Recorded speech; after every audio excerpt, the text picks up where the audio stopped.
नमस्कार, clean news Jharkhand में आप सभी श्रोताओं का तहे दिल से स्वागत है। आप जानेंगे खबर पूरे झारखंड से। झारखंड में सबसे गर्म रहा जमशेदपुर व चाईबासा, तापमान बढ़कर पहुंचा 37.8 डिग्री सेल्सियस। झारखंड में मंगलवार को सबसे गर्म जमशेदपुर व चाईबासा रहा। मौसम विभाग के अनुसार राज्य में मौसम मुख्यतः शुष्क रहा। वहीं सबसे अधिक उच्चतम तापमान 37.8 डिग्री सेल्सियस जमशेदपुर तथा चाईबासा में रहा, जबकि सबसे कम न्यूनतम तापमान बोकारो में 15.6 डिग्री सेल्सियस दर्ज की गई। निजी स्कूलों में फर्जी एडमिशन के मामले में झारखंड में पहली बार पूर्वी सिंहभूम में प्राथमिकी दर्ज। जमशेदपुर की निजी स्कूलों में फर्जी तरीके से बीपीएल कोटे से कमजोर एवं अभिवंचित वर्ग के बच्चों के नामांकन की जांच पिछले 1 माह से चल रही है। मंगलवार को इस मामले में नया मोड़ आया है। मामले में पहली बार शिक्षा विभाग द्वारा प्राथमिकी दर्ज की गई है। यह झारखंड का पहला मामला है जिसमें प्राथमिकी दर्ज कराई गई है। 90,000 करोड़ रुपए के पार पहुंचा हेमंत सरकार पर लोन। झारखंड सरकार के कर्ज की राशि 90,000 करोड़ के पार पहुंच गई है। यह राशि इतनी अधिक है कि झारखंड में जन्म लेने वाले बच्चे के माथे पर भी एक झारखंडी के रूप में लगभग 23,000 का कर्ज होगा। प्रदेश के लगभग 4 करोड़ नागरिकों के लिए ऐसी स्थिति है। हालांकि कोरोना काल में खस्ता हालत खजाना होने के बाद भी हेमंत सरकार ने केवल 6,000 करोड़ कर्ज लिए हैं। बजट से पहले झारखंड के लिए चिंता की खबर। कोरोना ने राज्य की अर्थव्यवस्था को किया चौपट। झारखंड की हेमंत सोरेन सरकार आज विधानसभा में बजट पेश करेगी। इस बीच राज्य की अर्थव्यवस्था को लेकर जो आंकड़े सामने आए हैं वे चिंतित करने वाले हैं। कोरोना ने राज्य की अर्थव्यवस्था को बुरी तरह से प्रभावित किया है।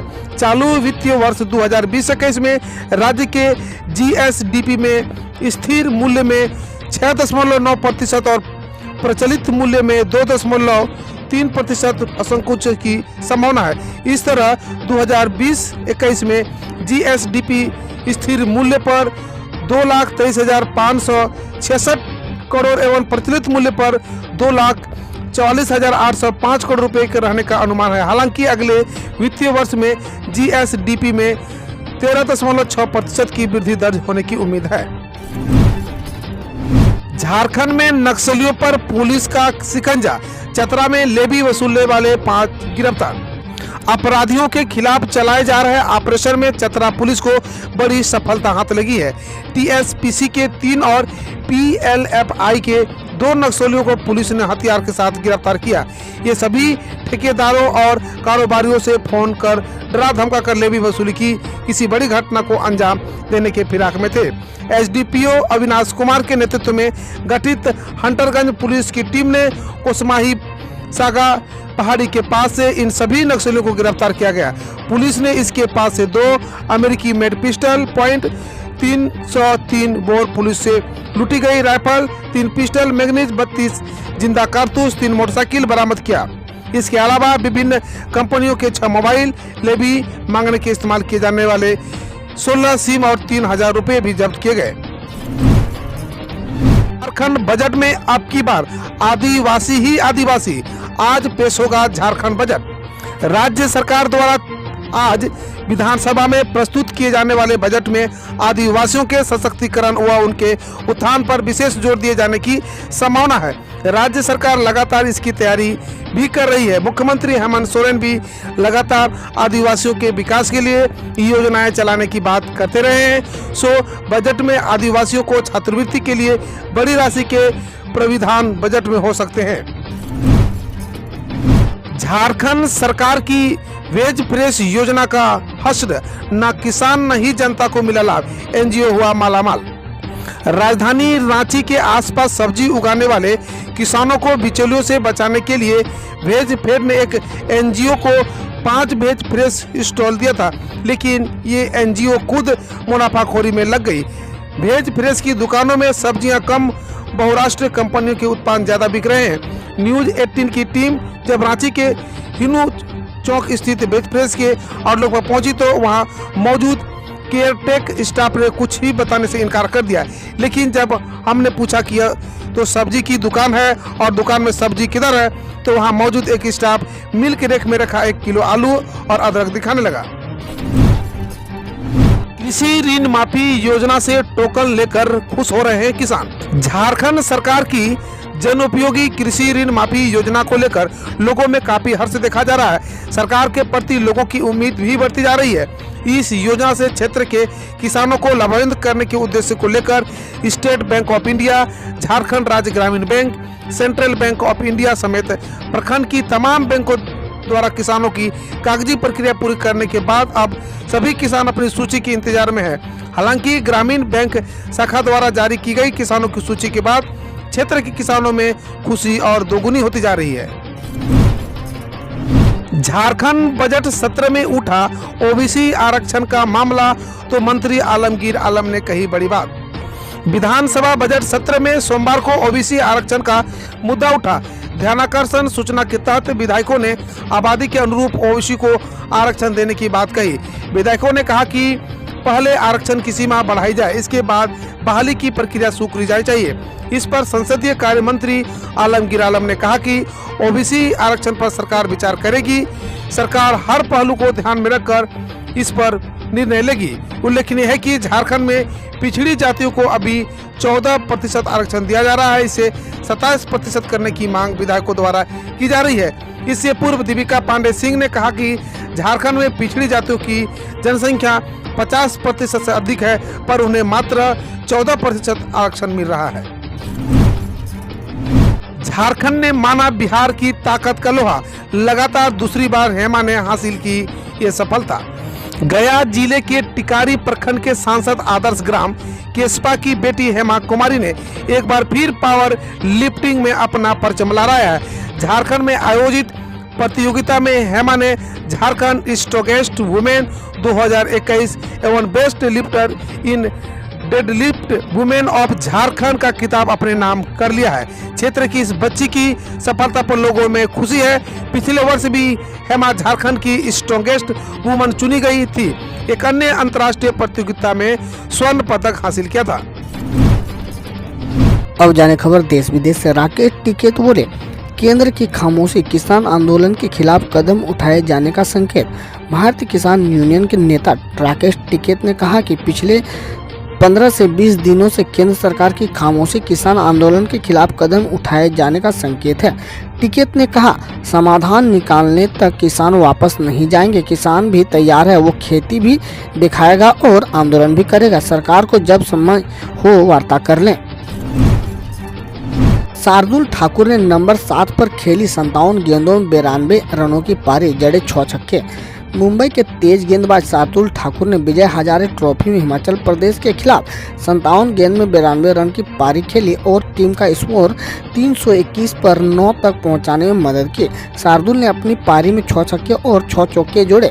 लिस्ट ए क्रिकेट में 29 वर्षीय शार्दुल ठाकुर का यह पहला अर्धशतक है। मुंबई ने यह मैच 200 रन से जीता।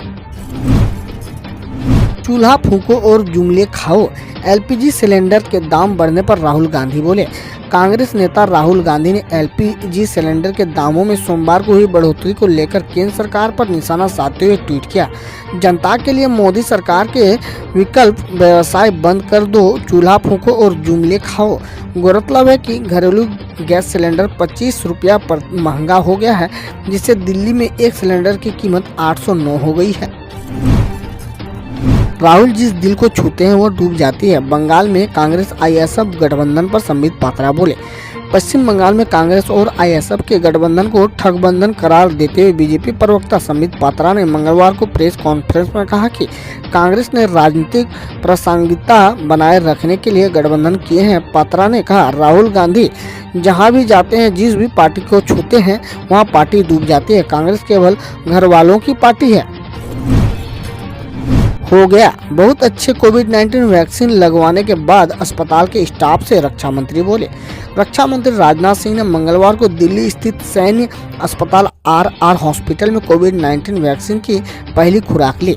रक्षा मंत्री ने सोशल मीडिया पर इसका वीडियो शेयर किया है, जिसमें वैक्सीन लगवाने के बाद वह अस्पताल के स्टाफ से कहते हैं, हो गया बहुत अच्छे। गौरतलब है भारत में सोमवार से टीकाकरण के दूसरे चरण की शुरुआत हुई है। ममता से मिले तेजस्वी, पश्चिम बंगाल विधानसभा चुनाव के लिए की सहयोग की घोषणा। आरजेडी नेता तेजस्वी यादव ने सोमवार को कोलकाता में पश्चिम बंगाल की मुख्यमंत्री ममता बनर्जी से मुलाकात की और आगामी विधानसभा चुनाव के लिए टीएमसी का सहयोग करने की घोषणा की। तेजस्वी ने कहा, ममता जी को पूरा सहयोग देना लालू जी का निर्णय है और हमारी पहली प्राथमिकता बीजेपी को पश्चिम बंगाल में सत्ता में आने से रोकना है। 26 जनवरी से बंद गाजीपुर बॉर्डर 35 दिन बाद खुला, दिल्ली से यूपी जा सकेंगे वाहन। ANI के अनुसार दिल्ली में किसानों की ट्रैक्टर रैली में हिंसा के बाद गणतंत्र दिवस से बंद गाजीपुर बॉर्डर को वाहनों की आवाजाही के लिए खोल दिया गया है। वाहनों को अभी सिर्फ दिल्ली से उत्तर प्रदेश जाने की अनुमति होगी। गौरतलब है कि 3 कृषि कानून के खिलाफ दिल्ली की सीमाओं पर नवंबर 2020 से किसानों को प्रदर्शन जारी है। लखनऊ में 5 अप्रैल तक लागू रहेगी धारा 144, कार्यक्रम के लिए लेनी होगी इजाजत।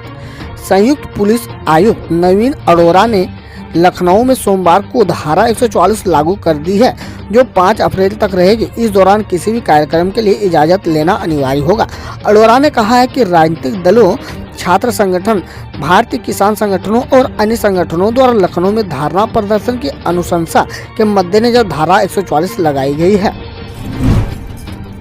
स्वास्थ्य मंत्रालय का कहना है कि देश में कोविड-19 के सक्रिय मामलों के 84% केस सिर्फ 5 राज्यों से हैं। स्वास्थ्य मंत्रालय के मुताबिक देश में कोविड-19 के एक्टिव केस 84.16% मामले सिर्फ 5 राज्यों से हैं। महाराष्ट्र, केरल, कर्नाटक, पंजाब और तमिलनाडु से है। बकौल मंत्रालय, देश में सामने आए कोविड-19 के नए मामलों को 80.33% केस 5 राज्यों में रिपोर्ट हुई है। वहीं देश भर में मंगलवार सुबह 7 बजे तक कोविड-19 वैक्सीन की 1.48 करोड़ खुराकें लगाई जा चुकी है। मुरादाबाद में 2 दिनों में 85 लोगों को कुत्ते ने काटा, 160 को लगा एंटी रेबीज टीका। खबर है उत्तर प्रदेश के मुरादाबाद से। मुरादाबाद में 2 दिन में 85 लोगों का आवारा कुत्ता द्वारा काटने का मामला सामने आया है। जिला अस्पताल में तैनात डॉक्टर निश्चय भट्टनागर ने बताया है कि सोमवार को 160 मरीजों को एंटी रेबीज इंजेक्शन लगाया गया है, जिसमें 85 लोगों को कुत्ते ने काटा था। वहीं अन्य मरीजों को बंदर, बिल्ली और चूहे ने काटा है। सजाए मौत पाने वाली शबनम की फोटो वायरल करने पर रामपुर जेल के 2 बंदी रक्षक सस्पेंड हुए। 7 परिजन की हत्या के लिए सजाए मौत पाने वाली अमरोहा की शबनम नाम महिला की मुस्कुराती हुई तस्वीर वायरल करने के मामले में रामपुर जेल के 2 बंदी रक्षकों को निलंबित किया गया है। बकौल जेल अधीक्षक बोले, PD सोलोनिया जांच में पाया गया कि वायरल तस्वीर 26 जनवरी को जेल के अंदर एक कार्यक्रम के दौरान खींची गई थी। यूपी में 812 शिक्षकों को बर्खास्त कर उन पर होगी FIR। फर्जी मिले हैं इनकी डिग्रियां। उत्तर प्रदेश बेसिक शिक्षा परिषद के सचिव प्रताप सिंह बघेल ने प्रदेश के प्राथमिक विद्यालयों में तैनात 812 शिक्षकों को बर्खास्त कर इनके खिलाफ FIR दर्ज करने के आदेश दिए हैं। दरअसल ये शिक्षक डॉक्टर भीमराव अंबेडकर विश्वविद्यालय के BEd डिग्री के आधार पर चयनित हुए थे और 26 फरवरी को इलाहाबाद हाईकोर्ट ने इनकी डिग्रियां फर्जी करार दी थी। हम रोज ऐसे ही न्यूज लाते रहेंगे, तो यदि आपने अभी तक क्लीन न्यूज को सब्सक्राइब नहीं किया है तो पहले फटाफट सब्सक्राइब कर लें, साथ ही बेल आइकन को दबा दें ताकि कोई अपडेट मिस ना हो।